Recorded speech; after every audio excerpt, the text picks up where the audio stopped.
Alors bonjour à tous. Aujourd'hui, nous allons parler de la médiation et c'est une semaine consacrée à ce processus, et je suis ravie pour parler de ce processus d'accueillir Jean-Édouard Roubiot-Dupont qui me fait le plaisir d'être présent. Bonjour Merci, Jean-Édouard. bonjour, merci de votre invitation parce que ça me fait plaisir aussi d'être présent pour parler de ce joli processus. Alors, avant peut-être de, commencer, de rentrer, dans le cœur du sujet, est-ce que tu peux, parce que je te propose qu'on se tutoie, Jean-Édouard, Oui. est-ce que tu peux te présenter à nos auditeurs, pour qu'on puisse, comprendre ton parcours, également? Ok, ok, ok. Donc, je m'appelle Jean-Édouard Robu-Dupont, je suis encore avocat au barreau de Nantes depuis 35-40 ans maintenant. Et je me suis intéressé à la médiation, on va dire à partir de 2000-2015. En, en- en trouvant que c'était un lien très intéressant entre le métier d'avocat et toute la formation que j'avais commencé à acquérir autour de l'approche systémique et de l'école de Palo Alto. Mmh. J'ai passé le diplôme d'État de médiateur familial en 2009 et j'ai participé à monter des enseignements de médiation, d'une part au CNAM avec un certificat de spécialisation en médiation, et puis dans un second temps à l'ICES à La Roche-sur-Yon, où je suis, le terme est un peu pompeux, mais responsable pédagogique d'un diplôme universitaire de conciliation et de médiation, et j'ai par ailleurs monté, toujours avec l'ICES, un certificat universitaire de médiation dans les organisations en interne, et vraisemblablement tout prochainement un certificat universitaire de coordination parentale, qui est une manière un peu particulière de faire de la médiation familiale. Et par ailleurs, j'ai la chance d'avoir une bonne expérience maintenant, surtout de la médiation au sein des collectifs de travail. OK, donc en fait, ce que je comprends, c'est qu'en qualité d'avocat, tu es tombée dans la marmite de la médiation, quoi. C'est ça, c'est On ça. Et comme beaucoup, quand tu commences à t'y intéresser et surtout à te former à ces outils, qui, potentialisent la communication, la relation, ben, après c'est comme une drogue, quoi. On va toujours chercher tout et encore plus les outils, qui, peuvent potentialiser la Ouais, posture à la c'est recherche de passionnant. la Oui, oui. c'est passionnant. On parlera sûrement de l'approche systémique, de Palo Alto, mais avant de rentrer, sur, ta pratique, peut-être échanger un petit peu sur le processus de médiation, les constats qu'on pourrait éventuellement Mhm. partager. C'est vrai qu'on n'a jamais autant parlé de médiation aujourd'hui. On a un centre national de la médiation, un conseil national de la médiation qui a été, fondé en mai de cette année avec, des ambassadeurs qui ont été désignés et qui font la promotion de la médiation, et je trouve, moi, personnellement, je ne sais pas si c'est quelque chose que tu partages, mais on vient à mettre dans la médiation, un petit peu tout qui concerne l'amiable, Mhm. et du coup, on viendrait, ça viendrait aujourd'hui, bah, voilà, c'est le tout amiable, le tout médiation. C'est un peu confusant, je trouve. Et du coup, pourquoi autant à ton avis, d'intérêt pour ce processus aujourd'hui qui est vraiment, vraiment très mis en avant comme le processus phare amiable? Mm. Alors, ça dépend de quel domaine on parle. Si je peux me permettre juste cette première approche, euh, telle que je conçois la médiation, d'abord je la conçois au service d'eux, et non pas, comment dire, comme étant un processus qu'on pourrait imposer à des personnes en situation conflictuelle ou de tension. Et à mon sens, il y a trois domaines dans lesquels la médiation a tout à fait sa place. Il y a la médiation au service du justiciable, c'est-à-dire tous les litiges susceptibles de donner lieu à la saisine d'un juge ou ayant donné lieu à la saisine d'un juge, pour lequel il faut trouver une solution afin de sortir du conflit judiciaire ou du litige. Il y a la médiation familiale, qui est, à mon sens, une autre branche très différente de la médiation, au sens où dans la médiation familiale, il faut pouvoir assumer l'idée que la médiation familiale peut avoir un effet thérapeutique, même si les médiateurs familiaux ne sont pas des thérapeutes et pas des thérapeutes de la famille, mais il y a quand même cette composante qui est importante. Et puis il y a une troisième composante qui est la médiation au service des organisations, qui permettent de faciliter un management qui est de plus en plus exigeant. Si on prend les deux grands axes, la médiation au service du justiciable, il n'y a pas de secret. La justice fonctionne mal, tout le monde, personne n'est content du fonctionnement de la justice, ni les juges, ni les avocats, ni les personnels judiciaires, et encore moins les parties. Et la médiation peut certainement être un moyen sociétal, j'allais dire, de réguler une grande partie des conflits ou des litiges qui existent entre des parties. Et c'est pour ça que la médiation, aujourd'hui, elle vend en poupe, parce que c'est vraiment une bonne solution. S'agissant des organisations, la situation est un petit peu différente. On a j'allais dire, une population de personnes qui arrivent sur le marché du travail, où la question de l'autorité, on ne peut plus manager par l'autorité. Et que si on ne peut plus manager par l'autorité, on est obligé de manager par l'assertivité. Et l'un des moyens de créer de l'assertivité, consiste dans des processus de médiation. Et là aussi, c'est une des raisons pour lesquelles la médiation se développe, à mon avis, au sein des organisations, au sein des entreprises, au sein des administrations. Donc, je comprends qu'en fait, pour toi, c'est face à une crise judiciaire, une crise, on va dire, une crise d'autorité dans les organisations, la médiation s'impose comme étant un process phare et qu'il convient de développer parce que c'est un maillon et pour la justice et pour les organisations, un maillon intéressant, voire rentable à offrir pour faire en sorte de soit résoudre les conflits, les solutionner, soit permettre dans les organisations à ce qu'il y ait un fonctionnement peut-être bienveillant ou presque juste un fonctionnement en fait. Oui, parfois, oui. Absolument. D'accord.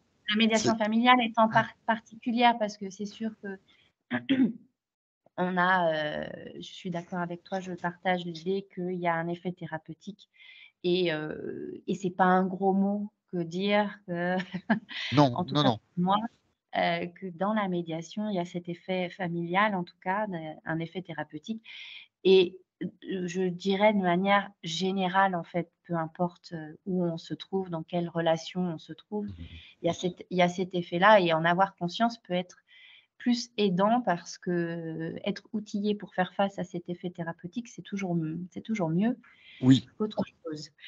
Du coup, on en parle beaucoup de la médiation. Tu parles de médiation au service de quelque chose. On parle même de médiation au service d'un projet aujourd'hui. On va même plus loin. Donc, en gros, si on devait faire une conclusion, on est parti en France d'un process de médiation qu'on enseigne avec un processus bien établi de communication avec des outils, avec de la reformulation, l'écoute active, la route FUTAC, enfin, voilà, un process au service de la communication et de la restauration de la communication. Donc, on est parti d'un process qui avait un objectif, mieux communiquer pour mieux résoudre. Et puis, du coup, en France, on s'est aperçu que la médiation telle qu'on l'a proposait avec un processus bien établi, on pouvait, c'était peut-être limitant et pour arriver à un accord, eh bien, il fallait mettre un peu Mhm. de négociation raisonnée, par exemple, et on a parlé de Mhm. médiation résolution. Donc, d'un objectif qui était trouver un accord et avoir un processus bien établi pour soit restaurer la communication, soit résoudre et faire émerger un accord qui satisfait les intérêts de chacun. Mhm. On a abouti à une médiation au service d'un objectif plus grand qui est Mhm. restaurer notre système judiciaire Oui, et oui, oui, oui. le, comment dire, le meilleur fonctionnement des organisations, en fait. C'est C'est ça. ça. Donc, C'est ce que je pense. Oui, oui, oui, oui. du Alors, coup, c'est pas nommé ça. alors, Activité. effectivement, les choses ont évolué et le constat qu'on peut faire quand même et enfin, qu'on ne peut pas, dont on ne peut pas faire l'économie, c'est que ça fait quand même presque une vingtaine ou une trentaine d'années qu'on parle de médiation et pour l'instant, on ne peut pas dire que ça soit extraordinairement développé. Oui.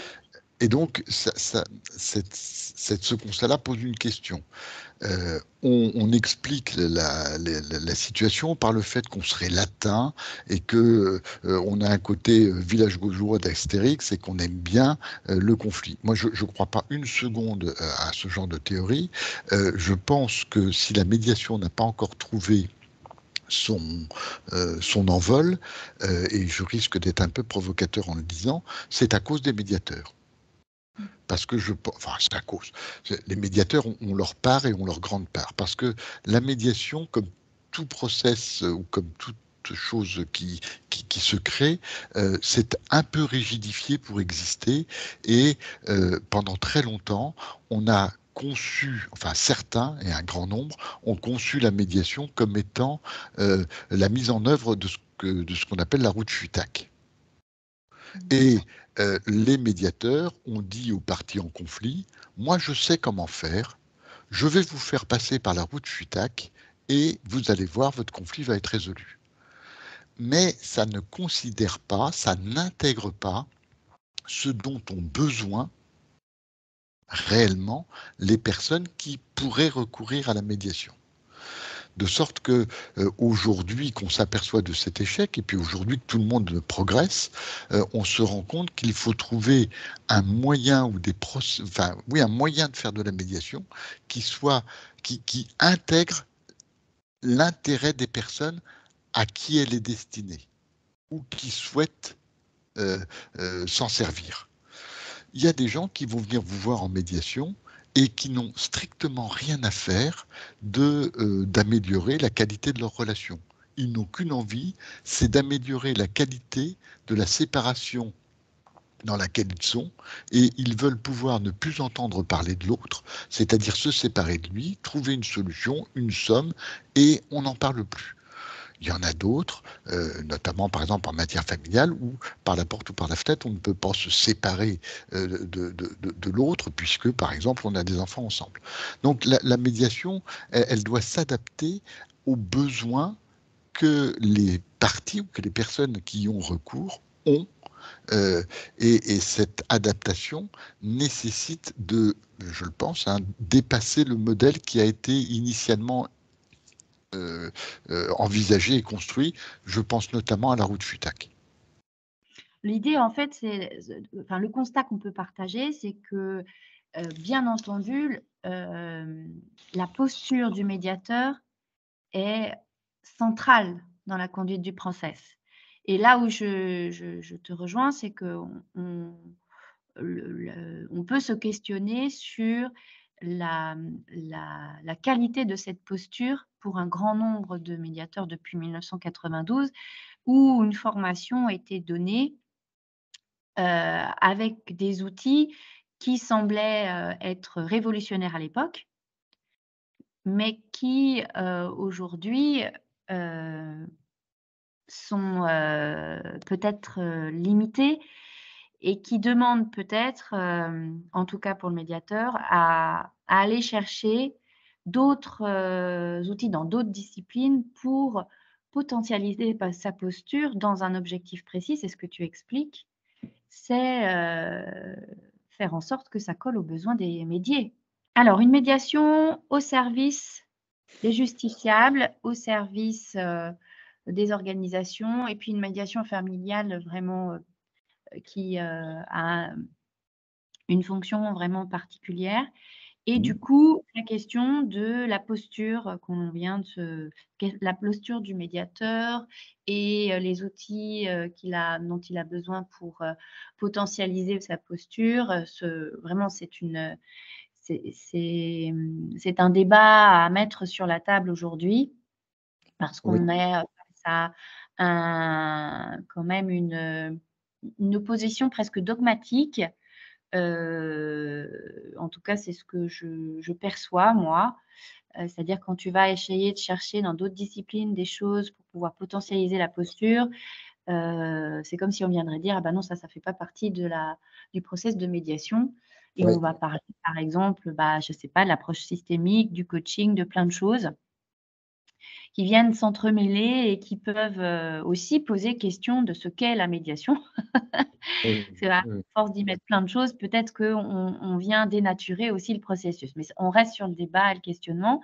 Et du coup, ce que tu disais, toi, Jean-Édouard, c'est ce dont tu parles là, c'est la notion de coopération, oui, et de besoin des médias et de coopération des médias. Parce que, bon, on peut évoquer la posture, peut oui, être, amenée à ce que la médiation ne se développe peut-être pas assez. Mais il y a aussi un autre point important, c'est, parfois, les gens n'ont pas envie, oui, en oui, fait. oui. Il y a quand même un frein énorme. Je crois qu'on peut aussi faire ce constat-là quand tu parles de médiation, et tu as quand même beaucoup de gens qui tordent le nez. Oui, je me permets de revenir un tout petit peu en arrière parce que c'est important de clarifier un ou deux points. La question de la posture du médiateur est une question importante, mais qui est mal posée. Euh, Il n'y a pas de problème de posture du médiateur. Il y a un cadre à poser par le médiateur et de la pose de ce cadre et du respect de ce cadre et de l'adaptation de ce cadre à la situation et aux besoins des médias ressort une posture. Donc il n'y a pas une posture de médiateur, il y a une multitude de postures possibles. Ce qui est important, ce n'est pas la posture, c'est le cadre que le médiateur pose, d'où va résulter la posture qu'il va prendre. C'est intéressant ça, oui. Et c'est vraiment important pour moi. Donc la question ne se pose pas, il a une posture ou il n'a pas une posture de médiateur. Il a posé un cadre qui est accepté par les personnes et qui éventuellement, et on parle là de coopération co-construit avec les personnes, et de ce cadre résulte une posture. C'est un premier point. Le deuxième point, qui est vraiment important dans ma façon de travailler, c'est qu'il y a une espèce de méli-mélo d'outils, de CNV, de coaching. Non, enfin, dans ma façon de voir les choses, je ne dis pas que j'ai raison, mais si je ne le pensais pas, je ne le ferais pas autrement. Enfin, je le ferais autrement. C'est que les gens qui ont travaillé sur la relation, c'est l'école de Palo Alto. Je ne dis pas qu'il n'y a pas autre chose, mais je dis qu'il y a là déjà un travail, comment dire, un corpus théorique, pratique, de grille de lecture des situations qui est extraordinairement riche. Et je trouve dommage que dans les formations qui existent sur la médiation, il n'y ait pas plus de temps consacré à travailler sur qu'est-ce que c'est que l'école de Palo Alto, qu'est-ce que sont les axiomes de la communication, qu'est-ce que c'est que l'approche et l'intervention systémique. Et je pense que ça résoudrait quand même un certain nombre de difficultés auxquelles les médiateurs sont confrontés et qui, sans doute, retardent un peu le développement de la médiation. J'allais dire, faut revenir aux fondamentaux. Alors, Après, est-ce que tu peux peux, Oui, juste sur ce point-là, on va faire un focus parce que, bon, moi je connais l'approche systémique de Palo Alto, tu la connais, mais je pense qu'un grand nombre ne la connaît pas. Et on a plusieurs approches systémiques. Donc, est-ce que tu peux, en quelques mots, évoquer en quoi, qu'est-ce que c'est et en quoi ça peut être aidant pour les médiateurs d'être ok. formés sur cette Alors, approche? l'école de Palo Alto, c'est un peu comme l'école de Pont-Aven, c'est-à-dire que c'est pas un bâtiment qui a été construit sur lequel il y a marqué école pour filles, école pour garçons, école de Palo Alto. C'est un Non. courant de pensée qui s'est installé à Palo Alto, qui est une petite ville à côté de San Francisco, et qui a été, j'allais dire, porté par notamment un type d'une extraordinaire intelligence qui s'appelle Gregory Bateson, qui s'est servi des travaux de Van Bertalanffy, qui lui a travaillé sur la théorie des systèmes. Ces gens-là ces gens-là, donc Bateson, a été payé de mémoire par la Fondation Rockefeller pour travailler sur les paradoxes de la communication. En gros, ils se sont dit, la psychanalyse, ça consiste à essayer de savoir ce qu'il y a dans la boîte noire de chacun, et c'est difficile à faire. Nous, ce qu'on va faire, c'est qu'on va observer ce qui se voit dans l'échange entre deux personnes, c'est-à-dire entre deux boîtes noires. Et ils en ont tiré notamment ce qu'on appelle les axiomes de la communication. Il y a un bouquin de Vlastavik là-dessus qui s'appelle Une logique de la communication, qui n'est pas facile à lire, mais qui est vraiment très, très intéressant. Oui, c'est sûr. Et ils ont donc travaillé sur qu'est-ce que c'est que la relation. Et dans ma façon de voir les choses, c'est un peu comme si on voulait jouer au piano en ayant un piano sans avoir les touches.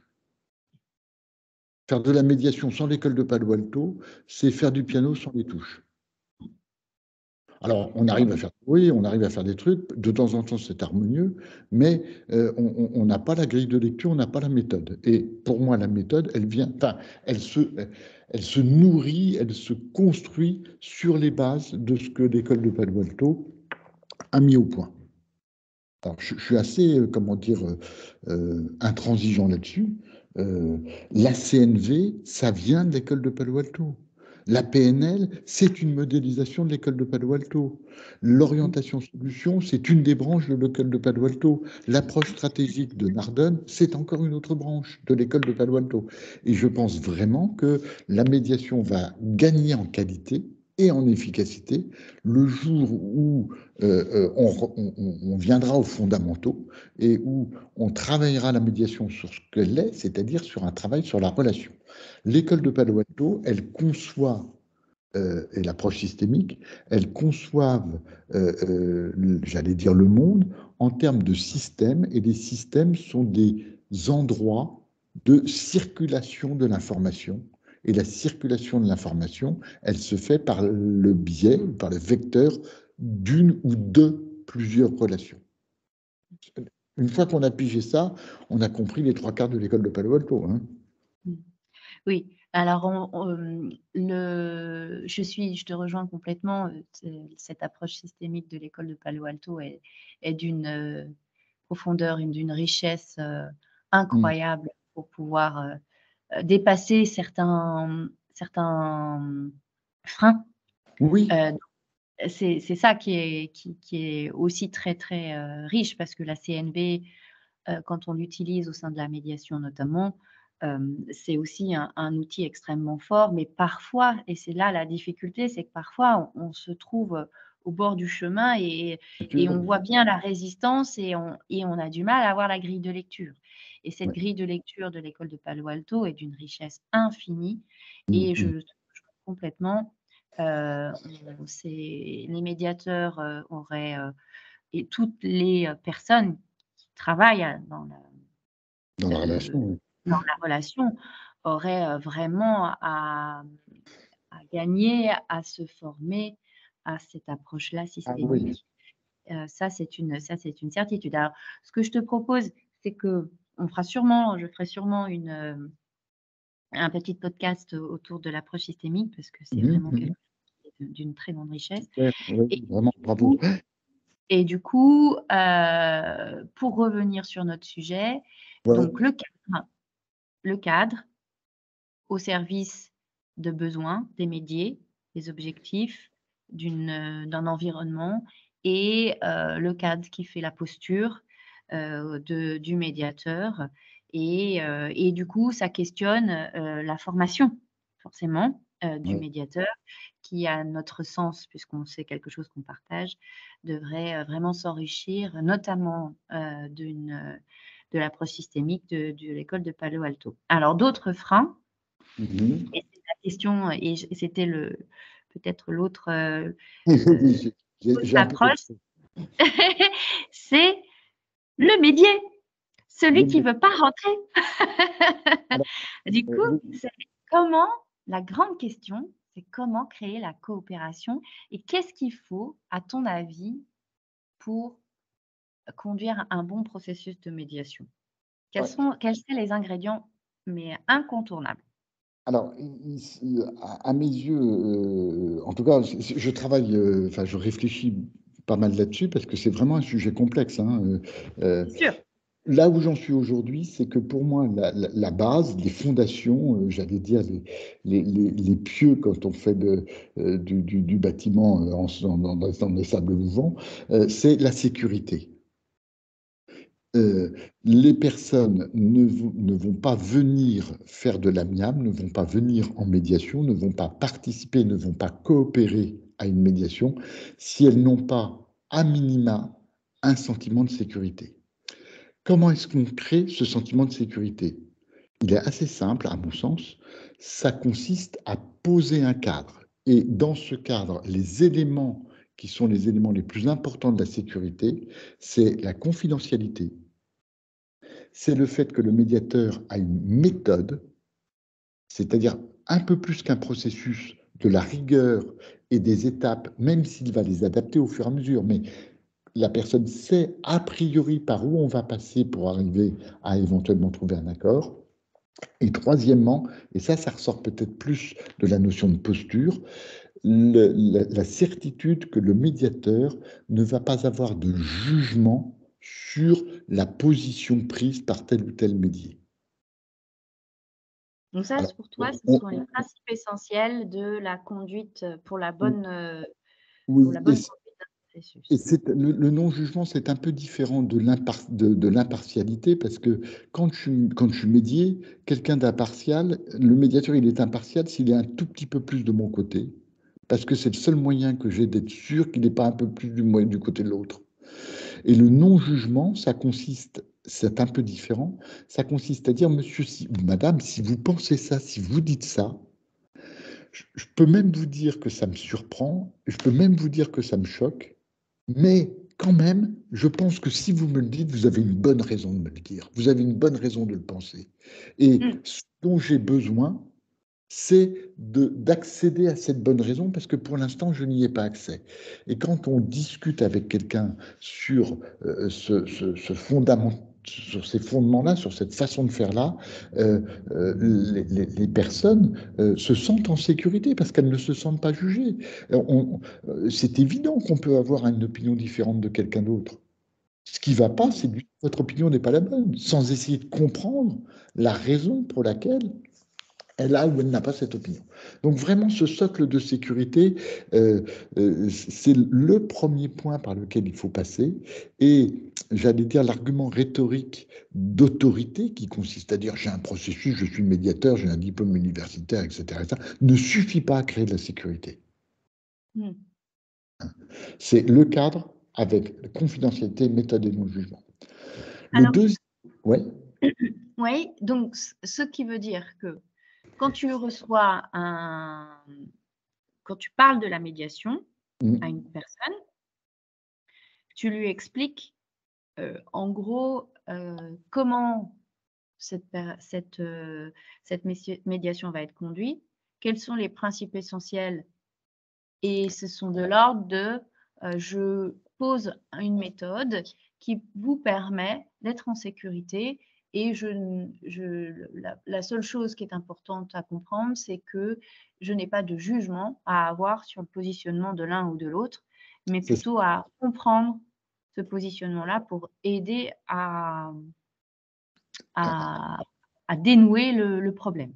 C'est ça, c'est ça. Et ça peut même commencer par, est-ce que vous vous sentez en sécurité? Est-ce que vous avez confiance? Et si vous avez confiance ou si vous n'avez pas suffisamment confiance, qu'est-ce que je pourrais faire qui vous apporterait de la sécurité et de la confiance? Donc, du coup, tu poses les bases tu construis les bases avec les médias d'un bon relationnel. C'est Tu ça. poses déjà, J'intègre dans ma médiation. tu intègres le média dans la médiation en disant: «OK, moi je suis médiateur, moi j'ai une méthode, moi j'ai un process, moi j'ai un savoir, j'ai un savoir-faire, un savoir-être. Mais moi ce qui m'intéresse en fait, c'est de savoir comment tout ça je peux le mettre à votre service». C'est ça. Et donc, qu'est-ce qui va faire que, vous allez pouvoir être en sécurité? Mais pour vous, pas C'est dans ça. l'absolu. C'est C'est pour ça. vous. C'est ça. OK. Moi, j'ai l'idée que le cadre avec la confidentialité, la méthode et le non-jugement, c'est déjà des bonnes bases. Donc, je vous Mmh. les propose, mais peut-être que ça ne vous suffit pas, peut-être qu'il vous Mmh. faut autre chose, et s'il vous faut autre chose, on va le trouver ensemble. Et si je ne peux pas vous l'apporter, ben, je ne fais pas la médiation.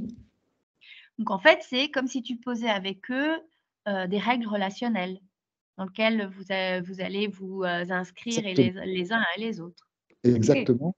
Et quand tu dis ça, tu fais la démonstration de ce que tu as parfaitement compris, ce que c'est que l'approche systémique. C'est-à-dire que Oui. j'intègre dans le système médiation le médiateur avec le médié, et non Mmh. pas les deux médiés simplement entre eux. Enfin, les deux Mmh. ou les trois ou les quatre médiés simplement entre eux. Le médiateur fait partie du système médiation.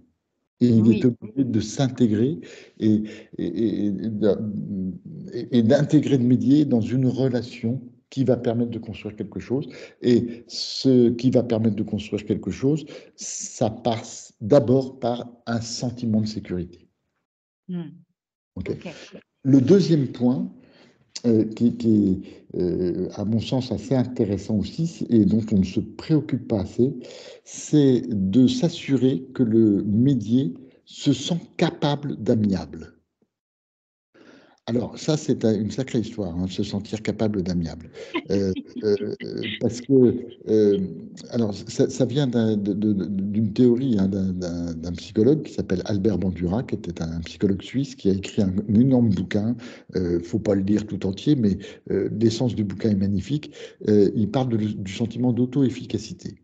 En résumé, il dit, pour changer quelqu'un ou pour conduire quelqu'un ou amener quelqu'un à faire quelque chose, il suffit pas de lui dire, il faudrait que, ou Mmh.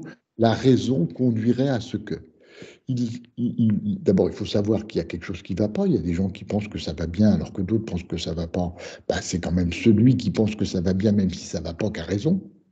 Parce qu'on ne Mmh. va pas créer des problèmes à quelqu'un qui n'en a pas. Euh, Si vous avez quelqu'un qui veut, alors il peut y en avoir des vrais problèmes. Par exemple, si on prend l'alcool, quelqu'un qui est alcoolique et qui est dans le déni, tout le monde sait que ça ne va pas. Mais si lui, il pense que ça va bien, on ne va pas pouvoir le faire bouger comme ça. Mmh. Donc, il faut qu'il en ait conscience. Il faut qu'il ait conscience de ce qu'il faudrait qu'il fasse à la place de ce qui ne va pas. Ça, jusqu'à présent, ça va bien. Mais le fait d'avoir pris conscience d'eux ne suffit pas nécessairement à générer le changement. Il faut que la personne se sente capable de faire quelque chose qui va conduire au changement.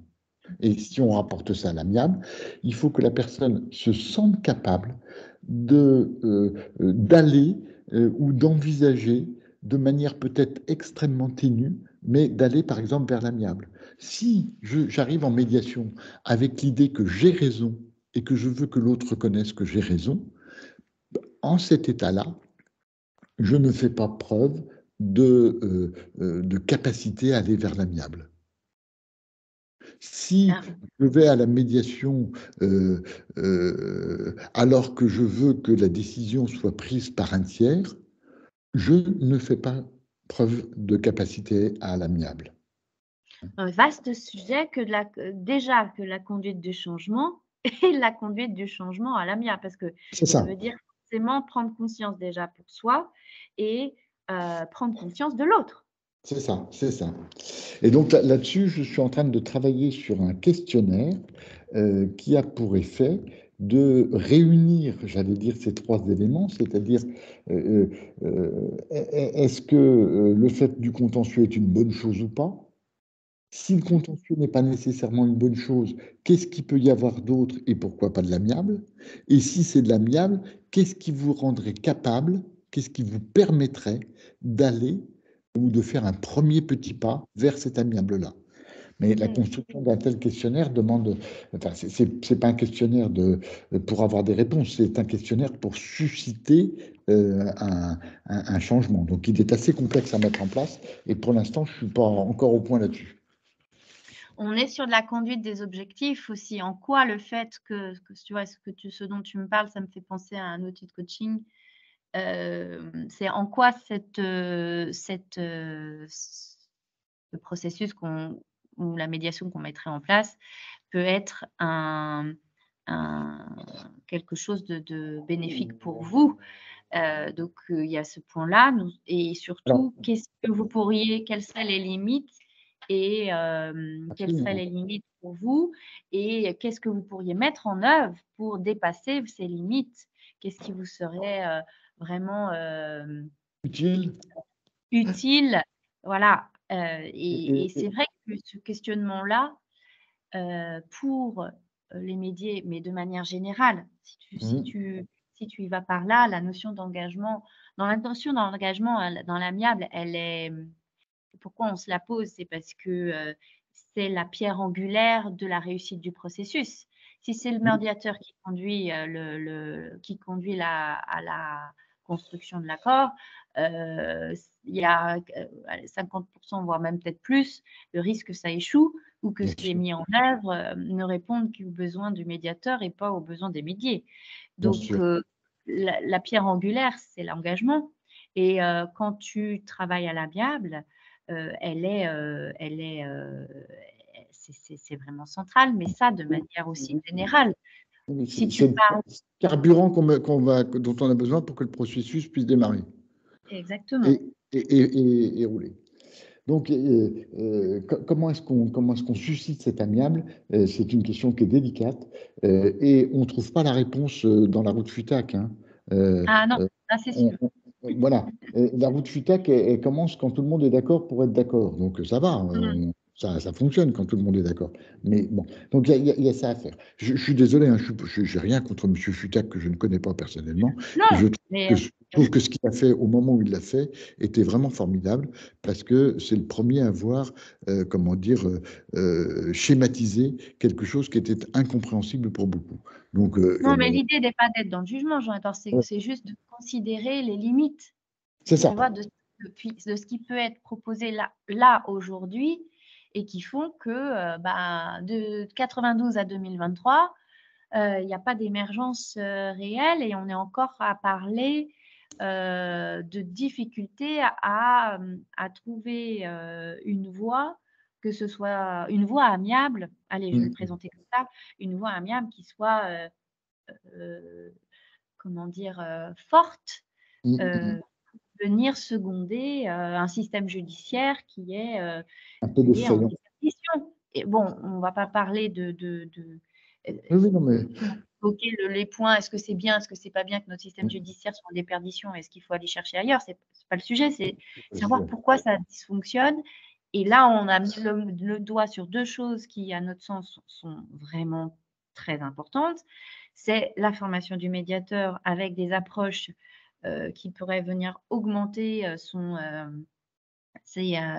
compétence. compétences relationnelles, notamment par l'approche systémique, Mmh, et bah, la notion d'engagement du médier, où, il est clair que, les règles de communication qu'on nous apprend, c'est-à-dire on parle en jeu, le tu qui tue, on se coupe pas la parole, voilà, c'est quand même très, c'est c'est un c'est cadre c'est très restrictif. c'est pratique, mais c'est pas ça qui fait la relation. C'est ça qui évite de la Exactement. gâcher.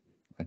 Et Donc on a c'est surtout, ça met de la contrainte pour les médias qui, je sais pas, c'est comme si on veut amener une personne à faire quelque chose, et on lui dit: «Bah, ça, c'est pas à faire, ça, c'est pas à faire, ça, c'est pas à faire, et ça, ce serait bien que tu le fasses».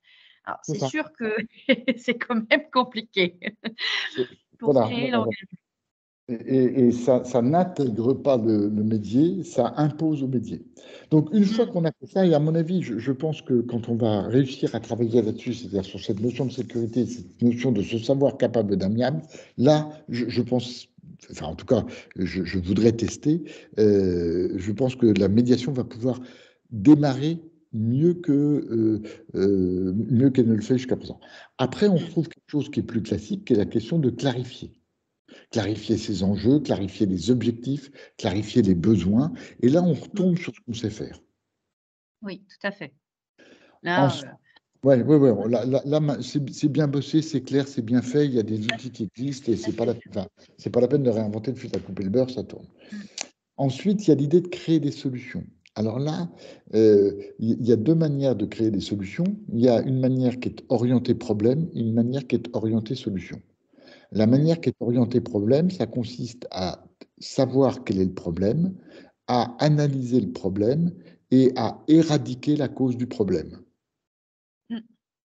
La difficulté, c'est qu'en matière de conflit et de médiation, la cause du problème, c'est toujours l'autre. Et que si la médiation a pour objectif d'éradiquer le problème, elle a pour objectif d'éradiquer deux médiés. C'est-à-dire que le premier médié va éradiquer le second et le second va éradiquer le premier puisque c'est lui qui a le problème. Alors, Et donc, j'irai plus loin, Edouard, la cause du problème, parfois, elle est juste inaccessible parce que elle est eh, on est sur des croyances, oui, des nœuds psychologiques.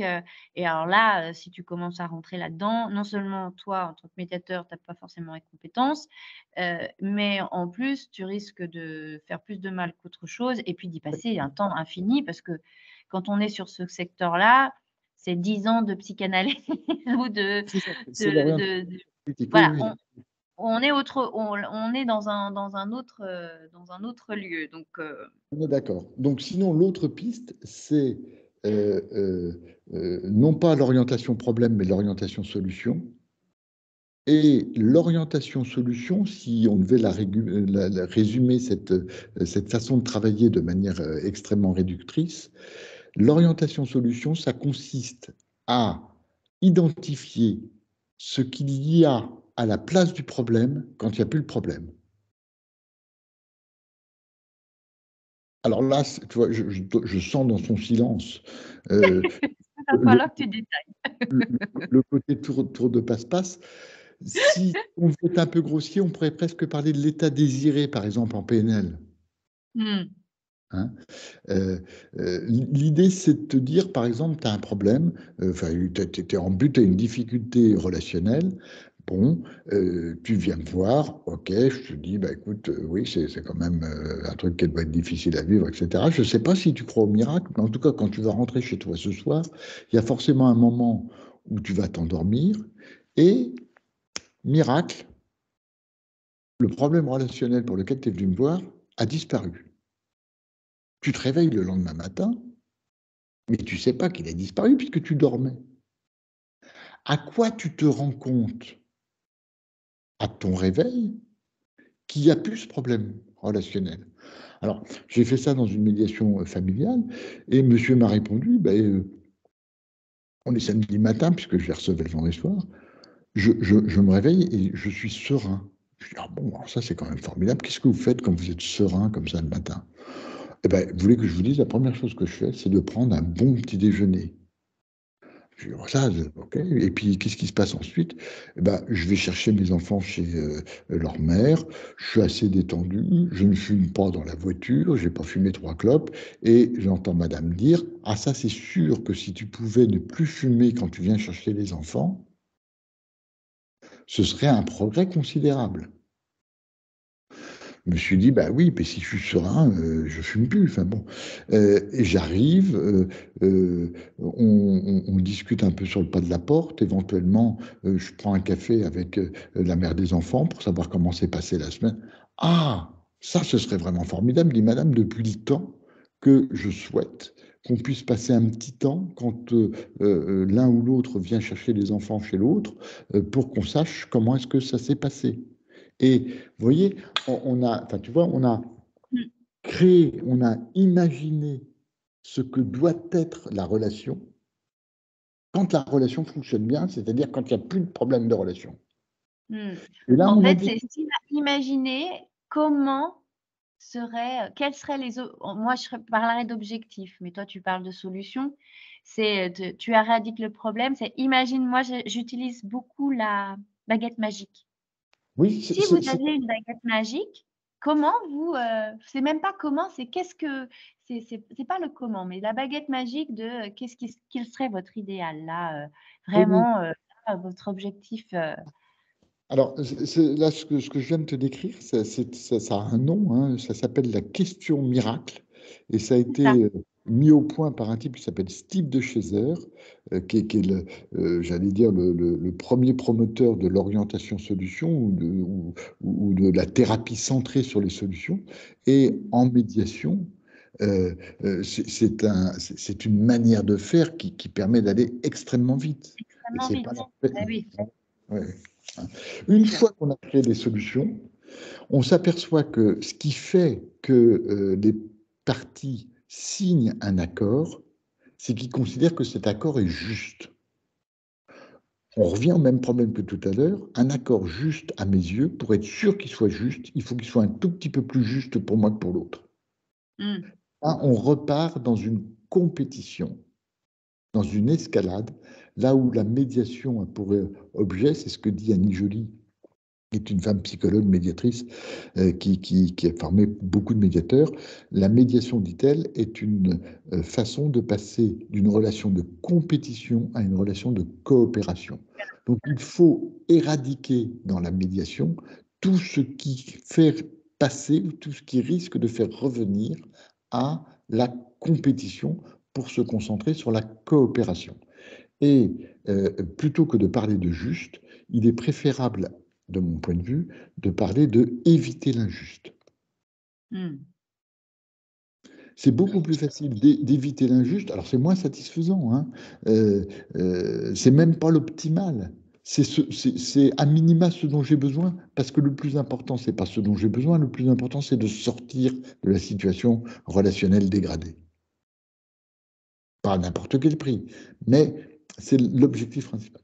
Et puis le dernier point, et je vais arrêter de t'embêter avec mes théories, c'est que Ah bah l'accord non. qui va être pris est un accord, c'est Thomas Gordon qui le qualifie comme ça, hein, un accord sans perdant. C'est pas un OK. accord gagnant-gagnant, parce que dans le gagnant-gagnant, on est encore dans la compétition. C'est sans perdant. Ouais, dans le gagnant-gagnant, ce que j'entends en fait, c'est que, il il y a ce que tu veux dire par là, c'est qu'il y a la recherche, du plus, C'est ça. heu, et C'est le alors que plus du c balsam. c'est ce qui est, intéressant, c'est peut-être c'est ce que tu expliques, c'est d'être dans qu'est-ce qu'est-ce qui est, essentiel. Pas C'est le ça. plus, mais qu'est-ce qui est essentiel. Parce que dans gagnant-gagnant, on est vraiment dans la coopération. Mais et on respecte, les besoins là, il y a la Mm, compétition n'existe pas dans le gagnant-gagnant. Mais c'est l'idée du plus mm. pour chacun, comme Et s'il le fallait les plus peut remplir. renvoyer à la compétition. Comment? Et le plus peut renvoyer à la compétition. Oui, dans l'imaginaire.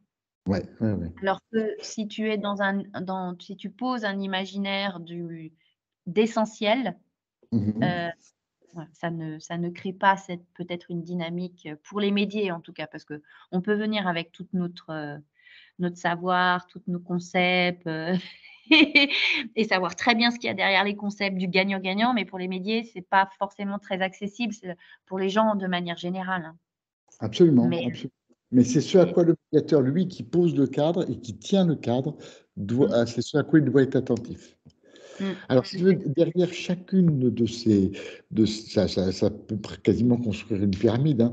Derrière mmh, chacune de ces couches, il y a, il y a un fondement, entre guillemets, psychologique, c'est-à-dire que il y a de la théorie, il y a de la pensée psychologique derrière. La sécurité, on en parle beaucoup en matière de thérapie. Se savoir capable de, c'est effectivement Bandura. Clarifier, c'est tout le boulot de Carl Rogers. Hein. Oui. Créer des solutions, c'est tout le boulot de Steve de Chaser. Éviter l'injuste, c'est tout le boulot aujourd'hui de ce qu'on peut appeler la thérapie existentialiste. Et donc, à chaque stade, il y a une théorie qui vient s'appuyer ou qui vient appuyer ou tenir ça. Et toutes ces théories-là, en tout cas, c'est la vision que j'en ai. Je ne suis pas psychologue, je n'ai pas fait un doctorat, donc je me méfie de ce que je dis. Mais de ce que j'ai compris, c'est que toutes ces théories-là venaient, ou en tout cas trouvaient racine dans l'école de Palo Alto. Mm. Et donc, vouloir faire de l'orientation solution, si on n'a pas étudié Palo Alto, on va se planter. Vouloir faire de la théorie d'auto-efficacité, il faut commencer par cette, en tout cas du point de vue de la formation et du point de vue de la compétence, c'est là qu'elle se trouve. Mm. Je suis vraiment très, très directif là-dessus et je n'aime pas avoir ce ton un peu dogmatique. Alors, directif, c'est plutôt engagé. C'est-à-dire que toi, Engagé. le constat, C'est voilà, gentil. c'est engagé. Et c'est partagé. Si tu veux, c'est que là, l'idée ici, c'est de pouvoir échanger sur des pratiques Bien sûr. différentes, de faire des constats, de partager des constats et de voir quelles sont les difficultés, de voir comment la médiation évolue, de voir les discours qu'il y a autour de ça. C'est vrai que là, tu commences à parler des principes et des principes thérapeutiques et tout de suite, certains peuvent monter au créneau et crier au scandale. Mais l'intéressant, c'est de pouvoir se questionner et de se recentrer et de recentrer les débats sur qu'est-ce qui fonctionne, pourquoi ça fonctionne et pour qui. Parce que si c'est pour le confort du médiateur, c'est pas forcément d'intérêt et c'est pas forcément intéressant parce que ceux qui doivent trouver du confort, ce sont les gens pour lesquels à qui on propose un process, un outil, quelque chose de différent, d'alternatif et qui soit aidant au final. Parce que Absolument. C'est de se mettre au service d'eux. Alors, après, c'est vrai que dans tout ce que je t'ai dit, il faut préciser quand même que toute ma formation qui me sert à faire de la médiation et du coaching est une formation que j'ai trouvée auprès de thérapeutes, auprès de psychothérapeutes. J'ai eu la chance de pouvoir être admis dans ces formations-là. J'ai pas envie de faire de la psychothérapie, mais j'ai trouvé que il y avait dans ces formations-là du fond, de la réflexion, et pas simplement des outils dont on apprenait à se servir sans comprendre pourquoi est-ce qu'ils fonctionnaient comme ça. Exactement. Et puis, de toute façon, là, aujourd'hui, si on veut travailler, c'est un constat qu'on peut partager, hein, c'est si aujourd'hui on veut travailler et améliorer, moi je parle de posture, mais tu peux parler je te rejoins sur la notion du cadre, mais essayer de se questionner, s'enrichir pour travailler la relation, être un expert de la relation, un expert de la communication, un expert au service des médias, entre guillemets, donc le mot expert, bah, il n'y a que la thérapie les écoles de thérapie qui peuvent nous permettre de nous enrichir. En France, aujourd'hui, Je pense. il n'y a pas. C'est tout, hein, c'est juste un constat. Donc, il y a des écoles de coaching, il y a des écoles de thérapeutes, il y a des écoles de médiateurs, mais dans ces écoles de médiateurs, il manque, et je pense que c'est par là qu'on va terminer, il manque vraiment beaucoup d'ingrédients pour faire de ce processus de médiation un processus qui soit vraiment au service des médias. Et du coup, on les intègre. C'est pour ça que je crois qu'on va finir par ça. On peut parler de médiation intégrative, c'est-à-dire qu'on C'est vraiment un process où le médié, et le médiateur, médié Mmh. et médiateur d'ailleurs, sont intégrés, et Tout en avec relation. chacun Mmh. différent. Voilà, exactement. Ben, Ouais, merci ouais. beaucoup, Jean-Édouard, c'était d'une très grande richesse. Bah, pour Je moi te aussi, parce que remercie. Je te remercie beaucoup de cet échange, cet entretien et puis, bah, peut-être à un prochain podcast pour, évoquer ensemble, l'approche systémique, de l'école de Palo Alto. avec Je grand, grand plaisir. je vous souhaite à tous une très bonne journée et puis à bientôt pour un prochain épisode.